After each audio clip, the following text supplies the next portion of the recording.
મહાપ્રતાપી રાજા અકબરને એના જ રાજ દરબારમાં કોઈ સ્ત્રી, કોઈ કવિયત્રી કવિતામાં કટાક્ષ કરીને મેણું મારી જાય અને રાજા એને સન્માનભેર પરત મોકલી દે.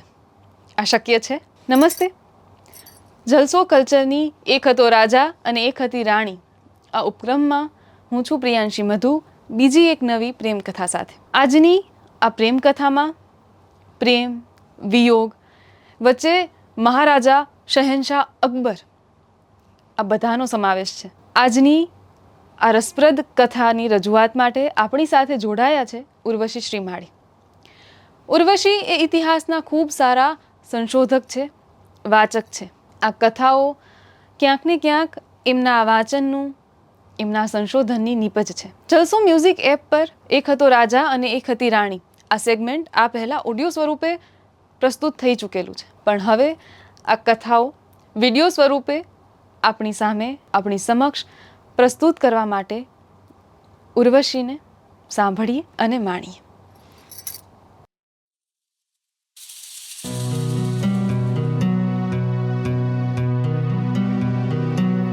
એક રાજા હતો, એક રાણી હતી. એક રાજા હતો, એક રાણી હતી.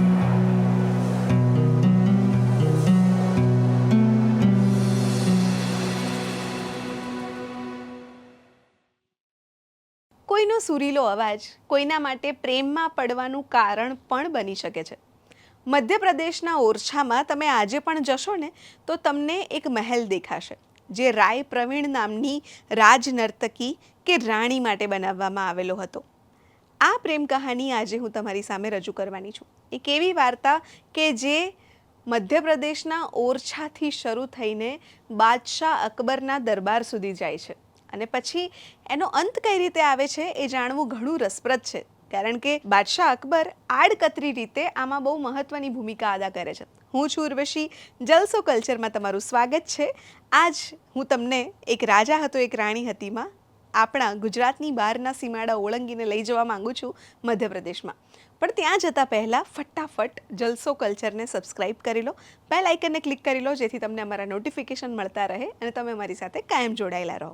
બુંદેલ રાજાઓ કે જેઓ કાયમથી ગ્વાલિયર, ઓરછા અને મધ્યપ્રદેશના અમુક વિસ્તારોમાં રાજ કરતા આવ્યા છે, તેઓ પોતાના કલા પ્રેમ માટે ખૂબ જાણીતા છે. નૃત્ય, ગાયન આ બધા પ્રત્યે તેમને ખૂબ ભાવ છે અને આવા જ એક રાજા એટલે ઇન્દ્રજીતસિંહ.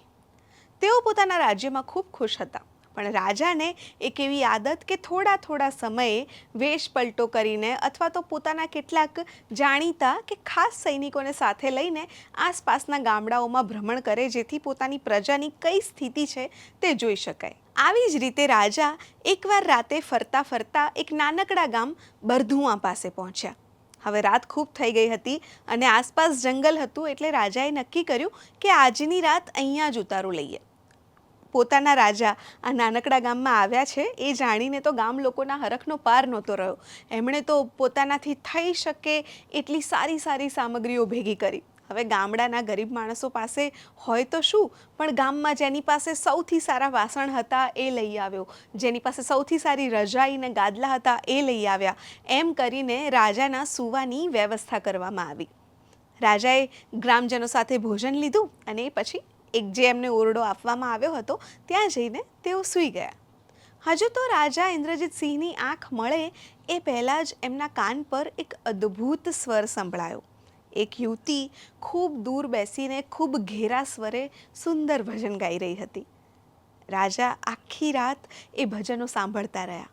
પ્રભાત સુધી જ્યાં સુધી એ ભજનોનો સ્વર તેમના તરફ આવતો રહ્યો ત્યાં સુધી તેઓ સૂઈ ન શક્યા. પ્રભાતે તેમની આંખ મીચાઈ. જેવા તેઓ સવારે જાગ્યા કે તરત જ તેમણે પોતાના સેનાપતિને, પોતાની સાથેના સૈનિકોને વાત કરી કે ગામમાં જઈને પૂછી આવે કે રાતે કોણ યુવતી હતી જેના ગીતોથી તેમનું મન એકદમ પ્રસન્ન થયું હતું. હવે નાનકડું ગામ, સેનાપતિએ પૂછ્યું કે કોણ ગાતું હતું એટલે તરત જ ભોળા ભાળા ગ્રામવાસીઓ જવાબ આપ્યો કે અરે મહારાજ, એ તો અમારી પુનિયા છે, અમારા લુહારની દીકરી. રાત્રે ઘણીવાર નદી પાસે બેસીને ભજન ગાતી હોય છે, તમારે મળવું છે ને? સેનાપતિએ કહ્યું હા, અમારા રાજાને એના ભજન સાંભળવા છે. તો તરત જ એમને લઈ જવામાં આવ્યા આ લુહારના ઘરે. અને દીકરી પુનિયાએ તો પગ પર પગ ચડાવ્યા અને સરસ મજાના ભજનો સંભળાયા. હવે આ પુનિયાને ગાવા સિવાય બીજું કંઈ આવડતું નહીં.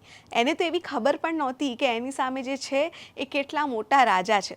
હા, પણ એમનો આ ચકાચોંદવાળો વેશ, રત્નજડિત આભૂષણો, આ બધું જોઈને થોડી વાર ચોંકી ખરી, કારણ કે એણે જિંદગીમાં આટલો બધો વૈભવ પહેલાં ક્યારેય જોયો જ નહોતો. પણ છેવટે આ બધું ભૂલીને એણે તો પોતાના સ્વર છેડ્યા અને રાજા ખૂબ પ્રસન્ન થઈને ત્યાંથી ગયા. મહારાજ પાછા આવ્યા. એમના મહેલમાં એકથી એક ચડિયાતા ગાયકો. બધાનું ગાયન તેઓ વારાફરતી સાંભળે. પણ ખબર નહીં કેમ જ્યારથી તેમણે આ પેલી પુનિયાનો અવાજ સાંભળ્યો હતો ને, ત્યારથી એમને રાજમહેલના કોઈ ગાયકના અવાજમાં આનંદ જ ના આવે. પછી તો ધીમે ધીમે એવો સિલસિલો શરૂ થયો કે મહારાજ જ્યારે ઈચ્છા થાય ત્યારે પોતાનો ઘોડો લઈને બરધુઆ પહોંચી જતા અને પુનિયા સામે બેસીને ક્યાંય સુધી એનો સ્વર સાંભળતા રહેતા. આ સિલસિલો ઘણો લાંબો ચાલ્યો. એવામાં એકવાર મહારાજને વિચાર આવ્યો કે જે પુનિયાની કલા છે એ તે માત્ર એમના સુધી કઈ રીતે સીમિત રાખી શકે. આટલો સુંદર સ્વર તો દુનિયાની સામે આવવો જોઈએ. એ સમયે મહારાજ ઇન્દ્રજીતના દરબારમાં કેશવ કરીને એમના એક મંત્રી હતા, જે તેમના ખૂબ સારા મિત્ર પણ હતા અને કવિ પણ હતા. તેમણે કેશવને વાત કરી કે તેઓ સંગીતનો એક ખૂબ મોટો જલસો યોજવા માંગે છે, જેમાં આખા દેશમાંથી ને રાજ્યમાંથી મોટા મોટા કલાકારોને આમંત્રણ આપી અને અહીંયા બોલાવે અને સરસ મજાના સંગીતના સૂરો સાંભળે. કેશવે આખા કાર્યક્રમની જવાબદારી સંભાળી. પણ ગાયકોનું જે લિસ્ટ એમને આપવામાં આવ્યું હતું એમાં એક નામ હતું બરધુઆની પુનિયા. કેશવે પણ આ નામ પહેલી વાર વાંચ્યું, પણ મહારાજે કોઈનું નામ લીધું છે તો એ યોગ્ય જ હશે એમ વિચારીને એને પણ આમંત્રણ આપવામાં આવ્યું. આખા ઓરછા શહેરમાં રંગે ચંગે આ સંગીતના મહોત્સવની તૈયારીઓ થવા લાગી અને એ દિવસ પણ આવી પહોંચ્યો. એક પછી એક મહાન કલાકારોએ પોતાના સૂરો રજૂ કર્યા. લોકો દાદ આપતા થાકી જાય એટલો સુંદર આ જલસો થયો. પુનિયાનો વારો છેલ્લો હતો. બધા જ ગાયકોનું ગાયન પત્યું એ પછી નાનકડી ગ્રામીણ બાળા પુનિયા આસન પર આવી. પગ પર પગ ચડાવી, આંખ બંધ કરી અને એણે પોતાનો પહેલો સ્વર છેડ્યો. અને એની સાથે જ બધાને સમજાઈ ગયું કે આ કોઈક અલગ કલા છે. પુનિયાને સાંભળીને જે મોટા મોટા કલાકારો આવ્યા હતા એ પણ એના સૂરમાં જાણે કે ગુલતાન થઈ ગયા. મહારાજ ઇન્દ્રજીત તો એટલા બધા પ્રસન્ન થઈ ગયા કે તેમની બાજુમાં ભગવાનને ધરવા માટે એક ફૂલની માળા રાખેલી હતી, એ લઈને દોડીને એમણે પુનિયાના ગળામાં આરોપી દીધી અને મીઠાઈનો થાળ એના ખોળામાં અર્પણ કર્યો. મહારાજે આ ચેષ્ટા પુનિયાની પ્રશંસાના ભાવે કરી હતી, પણ ગામડાની ભોળી ભાળી એ કન્યાએ આ વાતનો જુદો અર્થ તારવ્યો. એણે એ ફૂલોની માળાને વરમાળા સમજી લીધી. પોતાના ખોળામાં અપાયેલા મીઠાઈના થાળને જાણે કે સાકરપડો માની લીધો અને મનથી મહારાજ ઇન્દ્રજીતસિંહને પોતાના પતિ માની લીધા. કાર્યક્રમ પૂરો થયો. બધા પોતાના ગામ તરફ પાછા ગયા ત્યારે પુનિયાએ જાહેરમાં બધાની સામે જ એના પિતાને કહી દીધું કે હવે તેના લગ્ન થઈ ચૂક્યા છે, માટે તેના માટે કોઈ છોકરો શોધે નહીં અને કોઈ પણ એને બીજા લગ્ન માટે દબાણ નહીં કરે. તે મહારાજ ઇન્દ્રજીતસિંહની માનસ પત્ની તરીકે પણ રહેવા તૈયાર છે. હવે પુનિયાએ આ વાત જાહેરમાં કહી હતી એટલે ધીરે ધીરે આ વાત રાજા ઇન્દ્રજીતસિંહ સુધી પણ પહોંચી. તે સમયે તેમણે જઈને પુનિયાને સમજાવવાની કોશિશ કરી કે પોતે તેનાથી ઉંમરમાં ઘણા મોટા છે, પહેલેથી પરણેલા છે, એમને ઘરે રાવ રાણીઓ છે, તેઓ કઈ રીતે પુનિયા સાથે લગ્ન કરી શકે.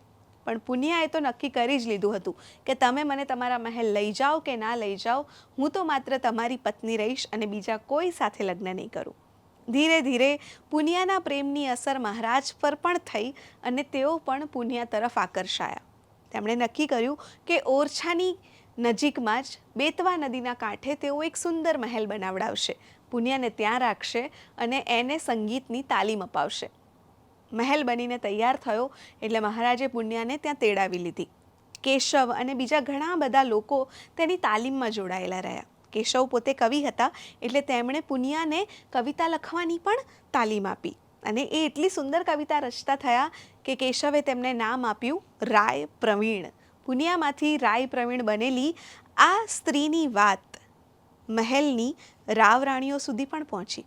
હવે કોઈ પણ રાણી પોતાના પતિની નજર ફરકે અને ઓળખી જાય કે કંઈક તો થઈ રહ્યું છે. મહારાજના આ ગાયિકા પાસે વધતા જતા ધક્કા, એના માટે બનાવેલો નવો મહેલ જોઈને રાવ રાણી સમજી ગયા કે દાળમાં કંઈક કાળું છે.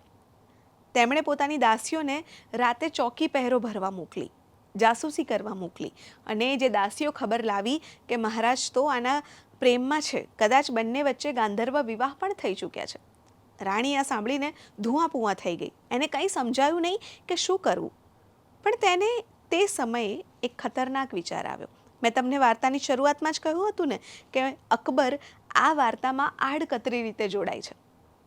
તેમણે અકબરના મહેલમાં એવો સંદેશો પહોંચાડવાની વ્યવસ્થા કરી પોતાના ચાકરો દ્વારા કે ઓરછાના મહેલમાં એક એવું તો સ્ત્રી રત્ન છે, એક એવો તો અવાજ છે જે બાદશાહના મહેલમાં જ શોભે. હવે તે સમયે અકબરને આ સંદેશો મળ્યો. અકબરને પણ કલાની ખૂબ કદર હતી અને તેઓ સુંદરતાના પણ કદરદાન હતા. અકબરે એક સીધો સરળ રસ્તો અપનાવ્યો. તેમણે ઓરછા તરફ પોતાનો એક સંદેશાવાહકને મોકલ્યો અને કહ્યું કે તમે જઈને રાજા ઇન્દ્રજીતને સંદેશો આપશો કે જો તેઓ રાય પ્રવીણને અકબરના દરબારમાં નહીં મોકલે તો કાં તો અકબર રાજા તેમના પર હુમલો કરી દેશે અથવા 1 કરોડ સોનાની મુદ્રા તેમણે વળતર તરીકે આપવી પડશે. હવે ઓરછા તો નાનકડું રાજ્ય, અકબરની સેના સામે કઈ રીતે ટકી શકે? અને 1 કરોડ સોનાની મુદ્રા જેટલો ખજાનો ઓરછા પાસે નહોતો. મહારાજ ઇન્દ્રજીત સિંહ તો ખૂબ ચિંતામાં પડી ગયા. પણ તે સમયે રાય પ્રવીણ એટલે કે પુનિયાએ તેમને દિલાસો આપ્યો. તેમણે એકાંતમાં તેમને એક કવિતા સંભળાવી અને કહ્યું કે હું જેવી અકબરને આ સંભળાવીશ તેઓ મને કોઈ પણ જાતની હાનિ કર્યા વિના અહીંયા પાછી મોકલી દેશે. માટે તમે મને પરવાનગી આપો કે હું માત્ર એકવાર જઈને અકબરને મળીને આવું, બાદશાહના દરબારમાં હું હાજર થઉં. ઇન્દ્રજીતસિંહને એવો વિશ્વાસ તો આવ્યો કે પુનિયાની કવિતા સાંભળીને તેને કોઈ પણ જાતની હાનિ કર્યા વિના બાદશાહ અકબર પાછી મોકલી દેશે. પણ એક રાજા તરીકે પોતાની પત્નીને આવી રીતે બીજા રાજાના દરબારમાં મોકલવી એ તેમના માટે ઘણું આઘાતજનક હતું. છતાંય પોતાના રાજ્યને બચાવવા માટે તેમણે પુનિયાને એટલે કે રાય પ્રવીણને અકબરના દરબારમાં જવાની છુટ્ટી આપી. કેશવની સાથે 1-2 સૈનિકોને લઈને રાય પ્રવીણ અકબરના દરબારમાં પહોંચ્યા અને તેમણે એક કવિતા સંભળાવી. એ કવિતાનો સીધો અર્થ એવો છે કે બારી, બિયાસ અને હંસ જ એવા છે કે જે કોઈનું પણ એઠું ખાય છે. અકબર ઈશારો સમજી ગયા. પહેલાં ક્રોધિત થયા પણ સમજી ગયા કે પુનિયા શું કહેવા માંગે છે. પોતે એક રાજાની પત્ની હોવા છતાં જો અકબર તેમને પોતાના ત્યાં લાવવા માંગતા હોય તો તેઓ પણ એક રીતે એઠું લઈ રહ્યા છે. માટે તેમણે રાય પ્રવીણને ખૂબ સન્માન સાથે પોતાના રાજ્ય તરફ પાછા જવાની અનુમતિ આપી. રાય પ્રવીણ તો ખૂબ ઉત્સાહમાં, ખૂબ ખુશીથી પોતાના મહેલ તરફ જવા આગળ નીકળ્યા. પોતાના પતિનું માન સચવાયું હતું, રાજ્ય બચી ગયું હતું અને પોતે પણ પોતાની ઇજ્જત અકબંધ રાખીને પોતાના ગામ તરફ, પોતાના શહેર તરફ આવી રહ્યા હતા. આ વાતનો ઉત્સાહ પુનિયામાં ખૂબ હતો. જેમ જેમ ઓરછાનો મહેલ દેખાતો ગયો તેમ તેમ તો તેમનો ઉત્સાહ વધતો ગયો. પણ પછી એમની નજર પડી અડધી કાઠીએ ફરકી રહેલા ઓરછાના ધ્વજ ઉપર. કોઈ પણ રાષ્ટ્રનો ધ્વજ ત્યારે જ અડધી કાઠીએ ફરકે છે જ્યારે તેના રાજાનું કે તેના ખૂબ મહત્ત્વના વ્યક્તિનું નિધન થયું હોય. પુનિયાની છાતીમાં ફાળ પડી. તે તુરંત જ ભાગી મહેલ તરફ. જે સમયે પુનિયા અકબરના દરબાર તરફ જવા આગળ નીકળ્યા હતા તે સમયે આ વિચારથી કે તેમણે પોતાની ગાંધર્વ પત્નીને પણ આ રીતે બીજા રાજાના દરબારમાં મોકલવી પડી, આ વિચારના આઘાતથી મહારાજ ઇન્દ્રજીત સિંહનું હૃદય બંધ પડી ગયું અને તેમનું મૃત્યુ થયું. એટલે પુનિયા સારા સમાચાર લઈને પાછા તો આવ્યા પણ એ સારા સમાચારને સાંભળવા માટે તેમના પતિ હયાત નહોતા રહ્યા. આ જોઈને પુનિયાએ એવું રુદન કર્યું કે એ સમયની આખી ધરા ધ્રુજી ઉઠી. નદી બેતવા જાણે કે રોકાઈ ગઈ. ઓરછાના મહેલના કાંગરાના પથ્થરો હલી ગયા એવું રુદન પુનિયાએ કર્યું. બેતવા નદીના કાંઠે જ મહારાજની ચિતા સજાવવામાં આવી.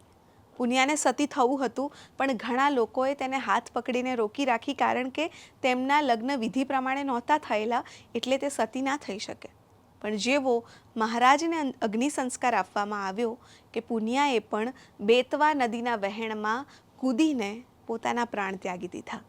અને આમ એક સુરીલી પ્રેમ કથા પાણીના વહેણમાં અને ચિતાની આગમાં હંમેશ માટે છુપાઈ ગઈ. આવી તો કેટલી અણકહી, અણસુણી વાર્તાઓ આપણા ઇતિહાસમાં છે. એક રાજા હતો એક રાણી હતીના આજના એપિસોડમાં તમે સાંભળી વાર્તા રાય પ્રવીણ અને મહારાજા ઇન્દ્રજીતસિંહની. જો તમને આ વાર્તા ગમી હોય તો ચોક્કસથી નીચે કમેન્ટ કરજો. અને હા, જલસો કલ્ચરને સબસ્ક્રાઈબ કરવાનું બિલકુલ ના ભૂલતા. મળીએ છીએ એક નવા એપિસોડમાં.